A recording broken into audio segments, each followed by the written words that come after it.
June 1768 had been chaos, a riot, a ship seized, a legislature dissolved.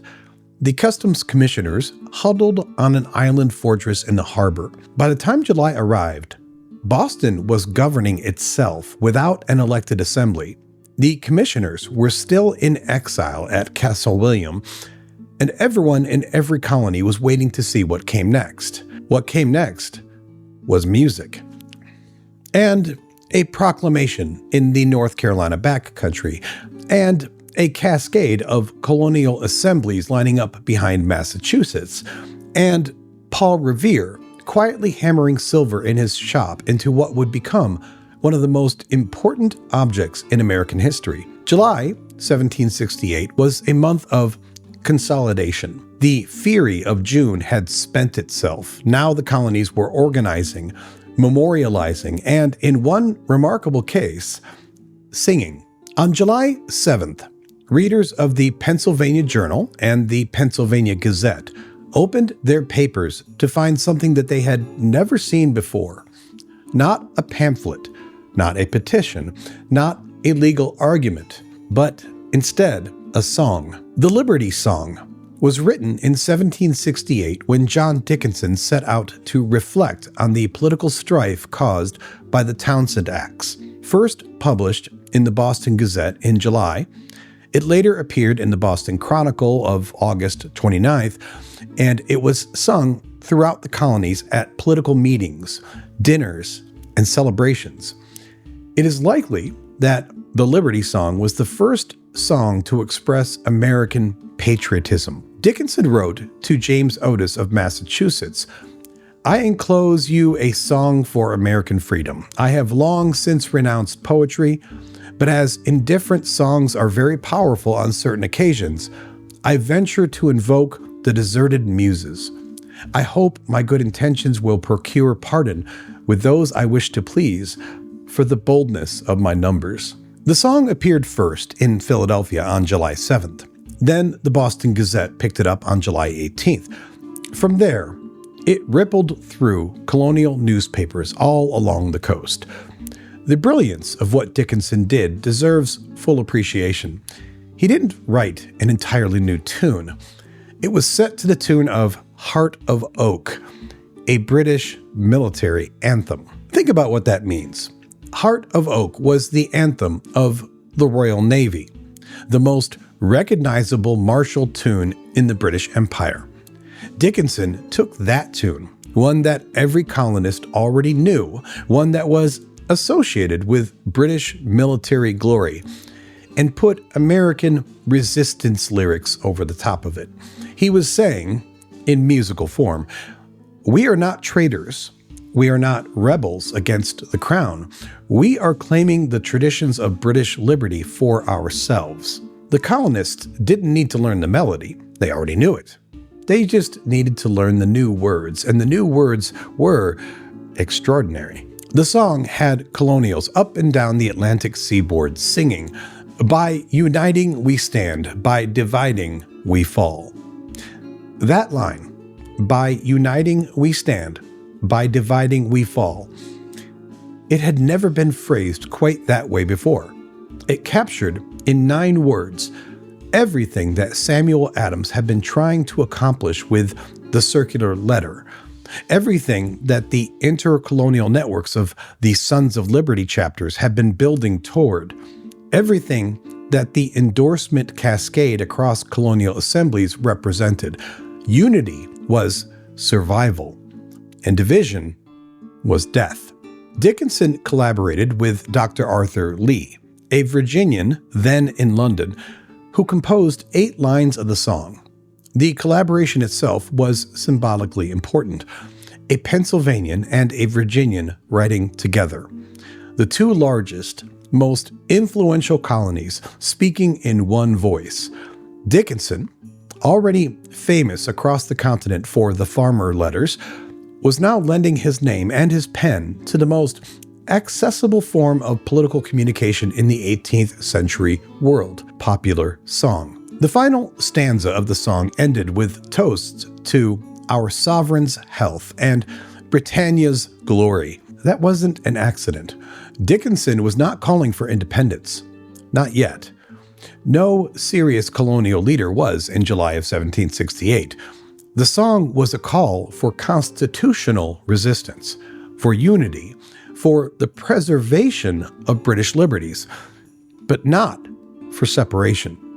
The men singing it in Boston taverns and Philadelphia coffee houses were British subjects who wanted to stay British subjects on terms that they found acceptable.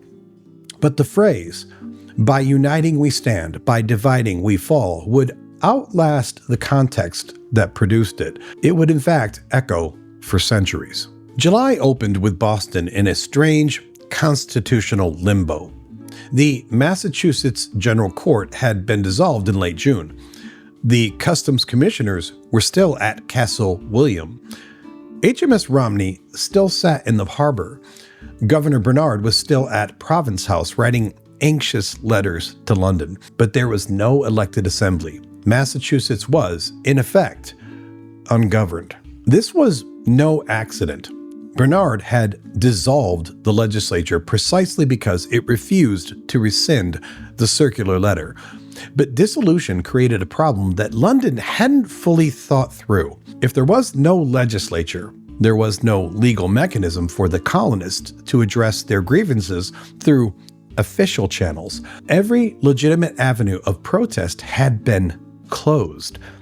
The dissolution of the assembly led to an outbreak of mob violence from colonists who no longer had any legal way to deal with their grievances. That's the cycle that British policy had created. Protest through legal channels leads to dissolution of those legal channels. Dissolution leads to extra-legal protest. Extra-legal protest is then cited as proof that the colonists are ungovernable, which leads to more repression, which closes more legal channels. The logic was circular and ultimately self-defeating, and London didn't seem to see it at all. Samuel Adams, however, saw it perfectly. With no assembly to work through, he turned to a different venue entirely, the Boston Town Meeting, which couldn't be dissolved by the governor.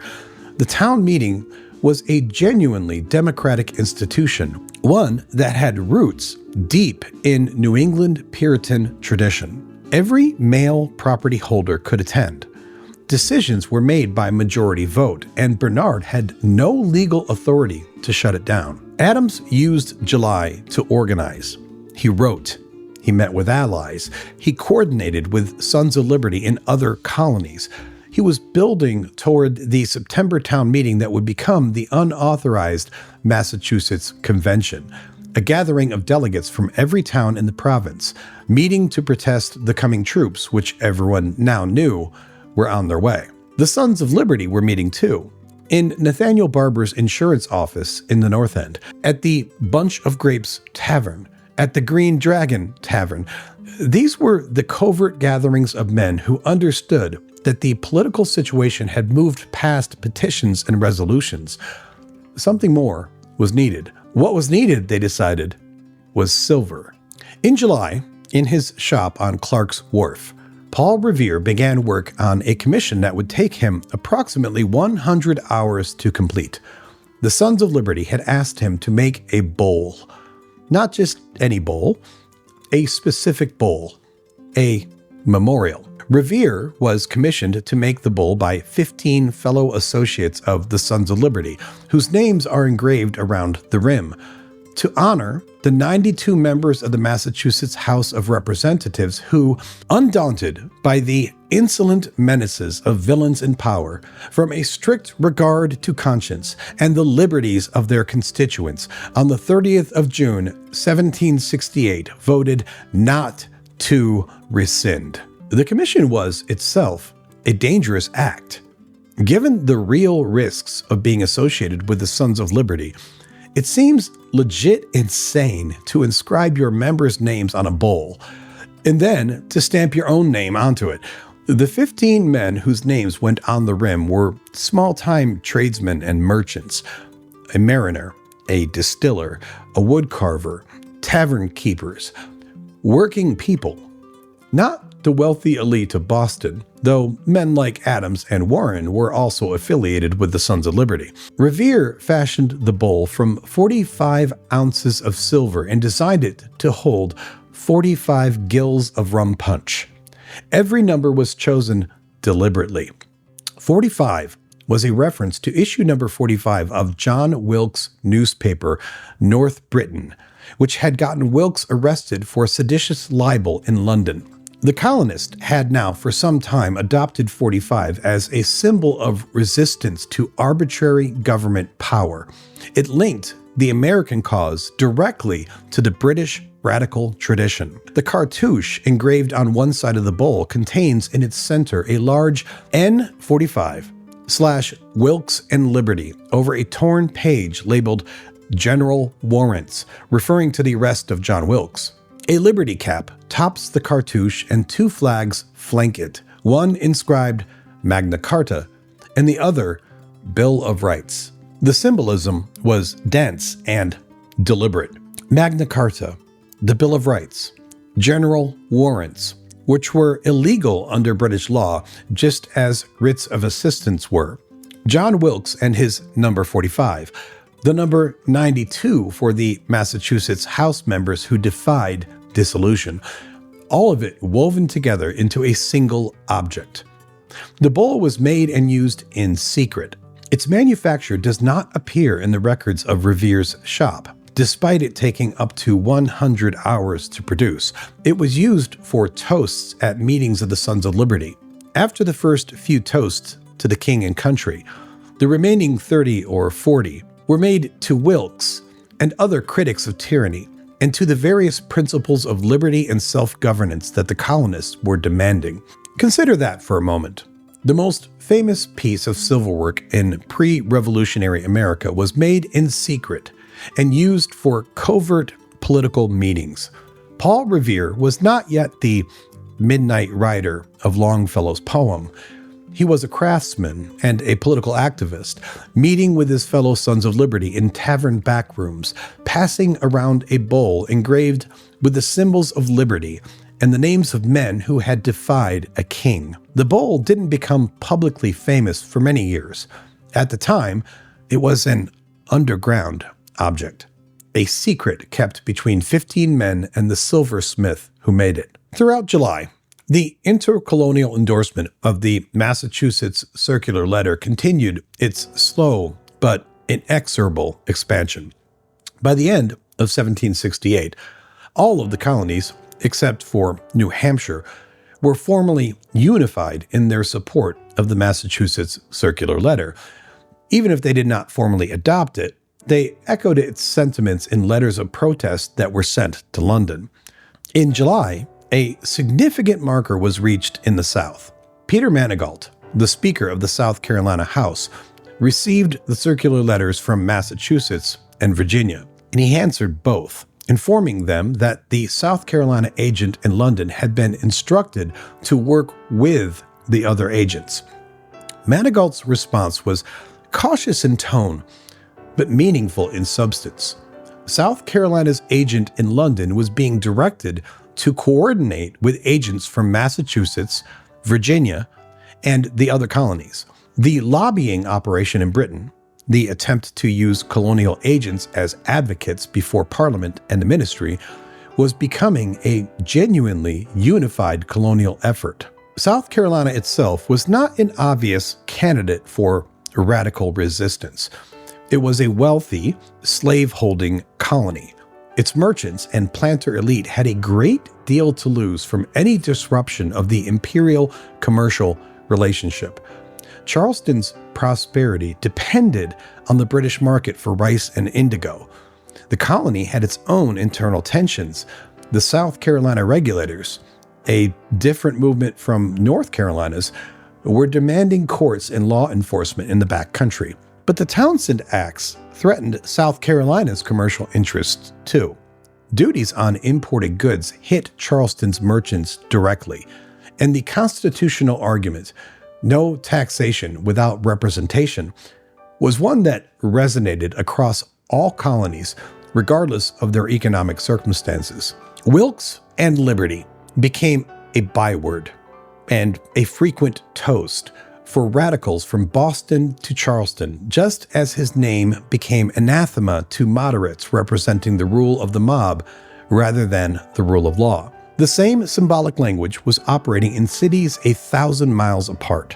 Wilkes and liberty, the glorious 92, by uniting we stand. These were the phrases of a shared political culture, spreading through newspapers and letters, and now through song. Maryland's assembly was preparing its own formal response, composing letters to the king, the House of Commons, and the House of Lords. Maryland took the position that prohibiting the right to petition the king, whether alone or in union with the other colonies, was itself unconstitutional. That argument, if accepted, would invalidate Hillsborough's entire strategy of threatened dissolution. Delaware took a similar line. The colonial assemblies had the right to communicate with each other and to hold opinions that differed from those of British officials. The inability to express dissent would, they argued, eliminate all liberty. These weren't radical positions. They weren't calls for independence.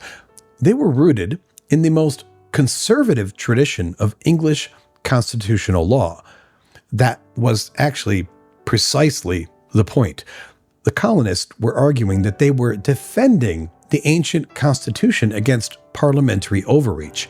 The radicals were the ones in London, the ones trying to govern people without their consent. On July 21st, Governor William Tryon issued a proclamation that he believed would end the North Carolina regulator movement, and he was terribly wrong. The proclamation's central requirement was that all public officials post public fee schedules in their offices. Magistrates, clerks, sheriffs, anyone collecting fees from the public was now required to display, openly and visibly, exactly what the legal fee for each service was. Now, on the surface, this was exactly what the regulators had been demanding. The entire grievance was built around officials charging whatever they felt like and pocketing the difference.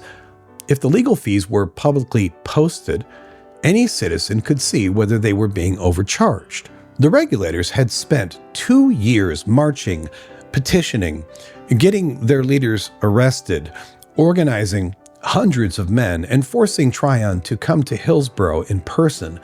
They had finally attained a concrete concession: fee transparency. Some regulators genuinely believed the proclamation represented a resolution. Tryon himself thought it did, but it did not. The proclamation required posting fee schedules. It did nothing about enforcement. It didn't punish officials who had already overcharged. It didn't address the corrupt practice of officials like Edmund Fanning, who had been charging illegal fees for years. It didn't provide any mechanism for farmers to recover money that they had already paid in excess of legal rates. With the threat somewhat diminished, Tryon got his back up and informed the regulators that their concerns were unwarranted and that their actions tended to the subversion of the constitution of the government. And there it was.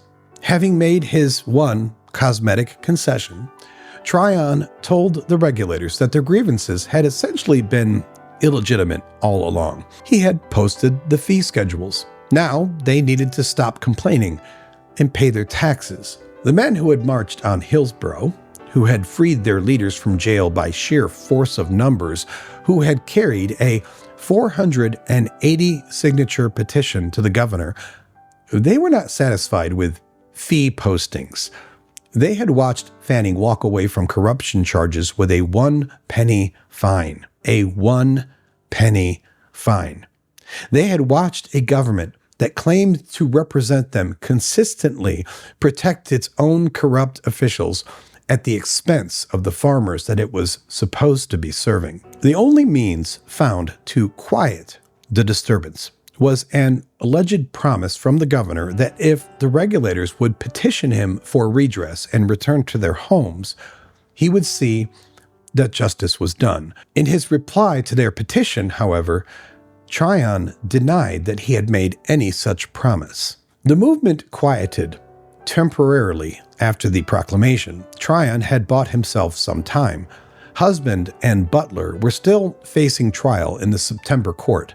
The threat of militia action loomed in the background, but the underlying conditions hadn't really changed. The corrupt officials were still in office. The legal system still protected them. The farmers were still poor. The regulator movement wasn't over. It was just temporarily dormant. July saw the commercial resistance to the Townshend Acts continuing to build across the colonies, even as the political crisis in Boston commanded most of the attention. The non-importation strategy rested on a straightforward economic logic. If the colonists refused to buy British goods, British manufacturers and merchants would pressure Parliament to repeal the offending duties. The Stamp Act crisis had proven this could work. Parliament had repealed the Stamp Act in 1766, partly because British merchants were screaming about the loss of the American market. The challenge was getting the boycott organized and enforced across 13 separate colonies with different commercial structures, different relationships to British trade, and different levels of political radicalism. New England had been the earliest adapter. Boston merchants had organized their non-importation agreement in the spring. Providence and Newport had followed. The manufacturing of homespun cloth, spinning bees organized by the Daughters of Liberty, had become both a practical and symbolic response. Women who wore homespun rather than imported British fabric were making a political statement with their clothing. The Daughters of Liberty deserve particular recognition here. Their role was not merely decorative or supportive. They were the backbone of the boycott's enforcement mechanism. The boycott in 1768 turned the purchase of consumer goods into a political gesture. It mattered what you consumed.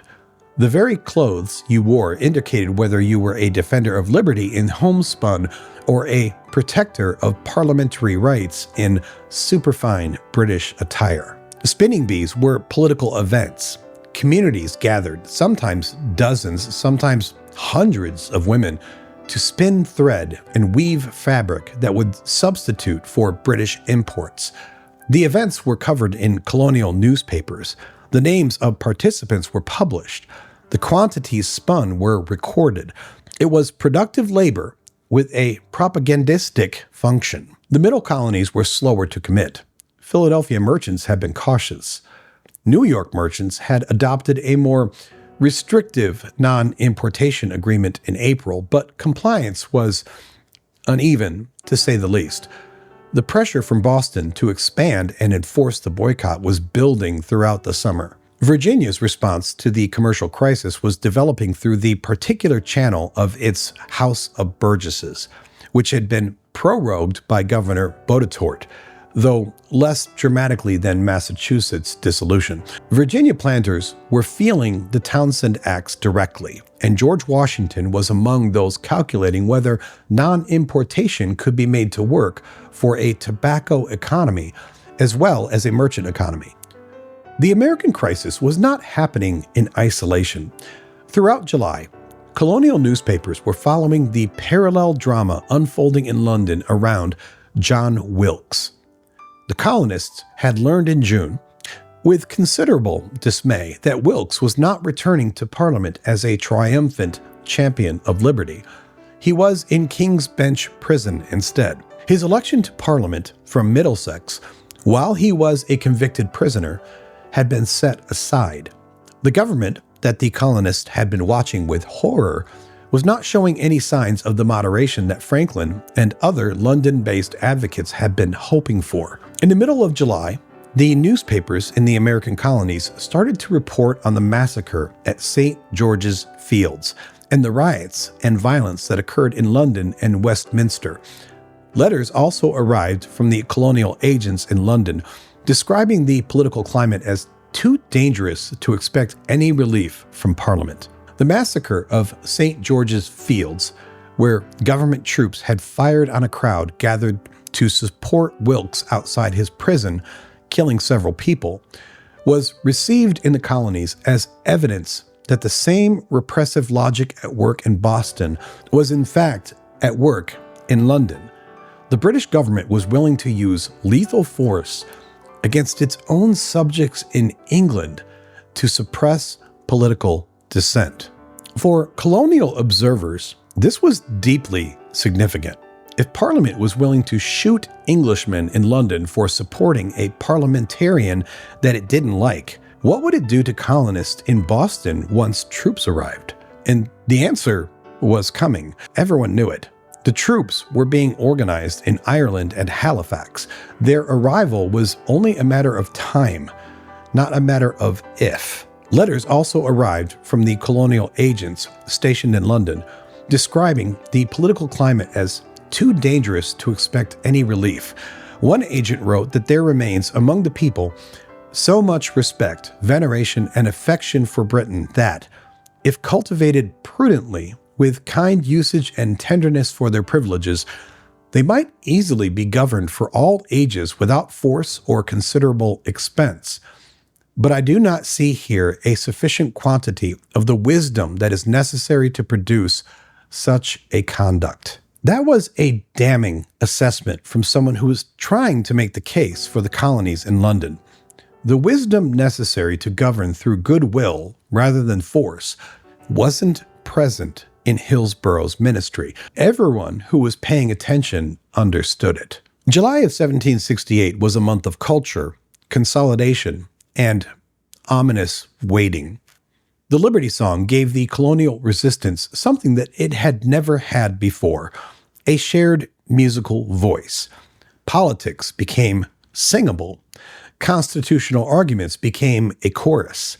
The phrase, "By uniting we stand, by dividing we fall," entered the common language of an emerging colonial identity. Not yet American, not yet independent, but becoming something unique altogether. The Sons of Liberty Bull gave the resistance something else, a material symbol of defiance, hammered in secret, inscribed with the numbers that had come to define the moment, 45 and 92, Wilkes and the Glorious 92, the Magna Carta and the Bill of Rights. Revere's craft turned constitutional argument into art. In North Carolina, Tryon's proclamation offered a surface peace that satisfied no one who understood the underlying conditions. The September court at Hillsborough was coming. Husband and butler would face trial. The movement would reassemble. Across the 13 colonies, assemblies were adding their voices one by one to the endorsement of Massachusetts' position. By the end of 1768, the colonies, other than New Hampshire, were formally unified in their support of the Massachusetts Circular Letter. The Boston Evening Post would eventually report, "The colonies, no longer disconnected, form one body. A common sensation possesses the whole. The circulation is complete, and the vital fluid returns from whence it was sent out." That was what July was building toward. Not revolution, not yet at least, but unity. A common sensation, a circulation complete. Somewhere in the Atlantic, ships with red-coated soldiers were making their way toward Boston. They would arrive in September. They would land on October 1st. And when they did, the political crisis would enter a new and much more dangerous phase. But first, for 1 month, the colonies sang.